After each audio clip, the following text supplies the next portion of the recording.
Good afternoon everybody, welcome to Virtual Wine Circle. We're going to talk to you today about educating your palate and how to evaluate wine. So the first thing we need is some wine.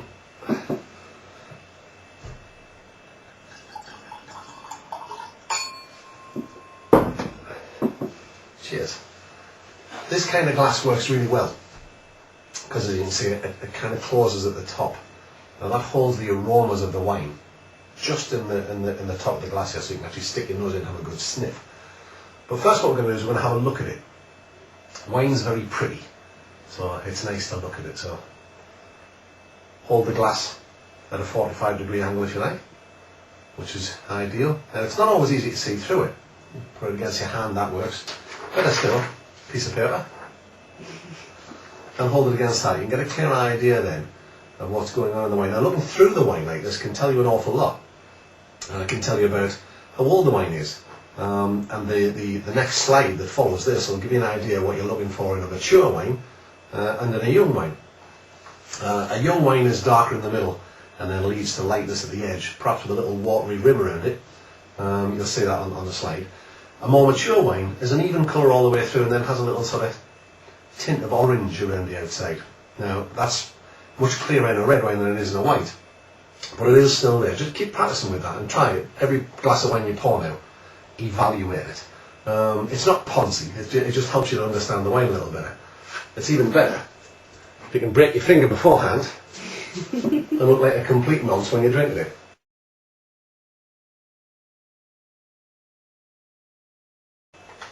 So what we're doing is we're checking the clarity of the wine without spilling it. So hold the glass upright, have a look through the wine from underneath.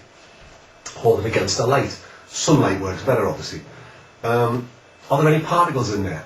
Is it cloudy? Is there any kind of deposit? Could the wine be spoiled? Is there an issue with it there? If it is dark, my assistant has just brought me one, use a torch. Preferably one that's working. And shine that through it. That can help too. But natural sunlight is by far the best. Thank you. You're welcome. That's the lovely Debbie McGee. So, we're just checking with our eyes whether it's appetizing to us. Our eyes are a great guide. And when we talk about palate, your eyes and your smell come in. We're talking mainly about what you're tasting, but you evaluate wine with your eyes first. If it looks a bit, you're not really going to want to drink it. Same as if it smells bad. This is an inbuilt thing. It's to stop us eating things that are going to kill us, or drinking things that are going to kill us. So if you're put off by the look or the smell, chances are you don't really want to drink it. So it could be spoiled. So what we do is we swirl the wine.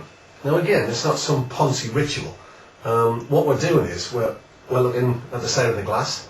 There may be what we call curtains or legs that hang on the glass and sort of drag down slowly. It can be an indication of the alcohol content or the sort of the glycerol level of the wine. So it can give you an indication as to body or alcohol. So we swirl it. And what we're doing here is we're opening the aroma of the wine up. And it concentrates it just in this little bit at the top.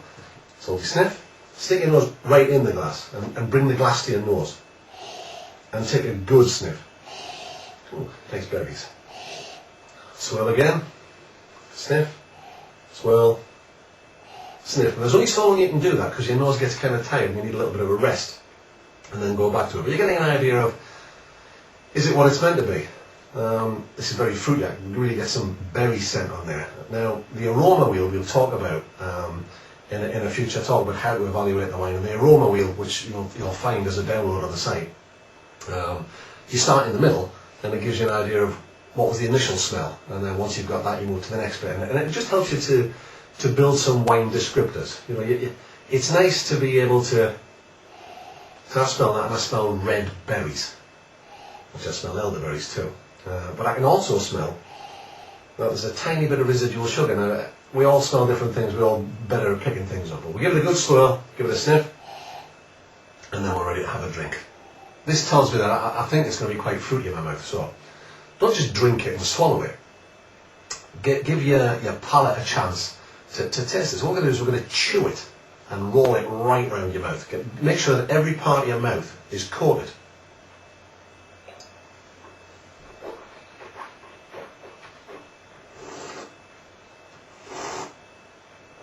Now draw some air in, and I find it better to let my head move forward a bit and really suck air through the wine hard, and then breathe out through my nose. And you're introducing that to all of your olfactory system, which is basically your eyes, your nose and your mouth. To a certain extent your ears.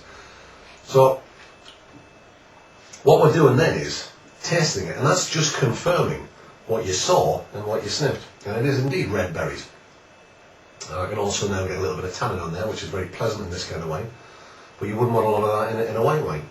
So you can get used to identifying different things, and it's fun to do, and it's much more fun if there's more than one of you. So you can kind of... Yes, it is. You can then compare notes. You can then do it, Carl and I do it all the time with each other's wines. We're really quite critical of each other's wines, but we both become better winemakers because of it. We are able to take it on the chin. I mean, I only throw a strop occasionally. So again, let's have a good swirl. And the more you swirl this particular wine, the more those berries are coming through. What is it? Is it elderberry? No, it's not. All right, okay. Wrong again. I get elderberry, so I'm right. So we swirl it, a good sniff. It's pleasant. I can tell that it's going to be nice to drink before I've even drunk it.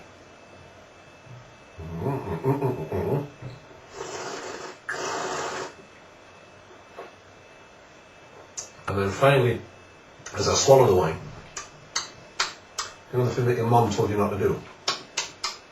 I like to do a little of that, and it just helps you to determine the tannin content. I'm going to talk in a minute about where you taste the various things. So do it. It's great fun. Do it with friends. It isn't poncy. I feel you're duty bound to enjoy the fruits of your labour. I think if you're also, don't let anybody tell you what you should like and what you shouldn't like. You like what you like, and we make wines that we like. When it comes to competitions, that's a whole different thing. And people can get offended sometimes when they put their favourite wine into a competition and somebody goes, "Do you know what? That's not very good." What they're doing there is they're judging it against a set criteria, and it may well be that you've put your favourite white wine into a table white class, and again, as a download, there'll be a list of the various classes for competitions, which must be fairly high in acidity, between 6 and 9 grams a litre. Whereas a lot of people don't like that amount of acidity. Well, if you're putting it in against wines that are of that acidic value, the judge is going to mark it down because it doesn't fit the class. Doesn't mean it's bad wine. So we're now going to move on to your palate, what it is, and how you can kind of educate it. Cheers.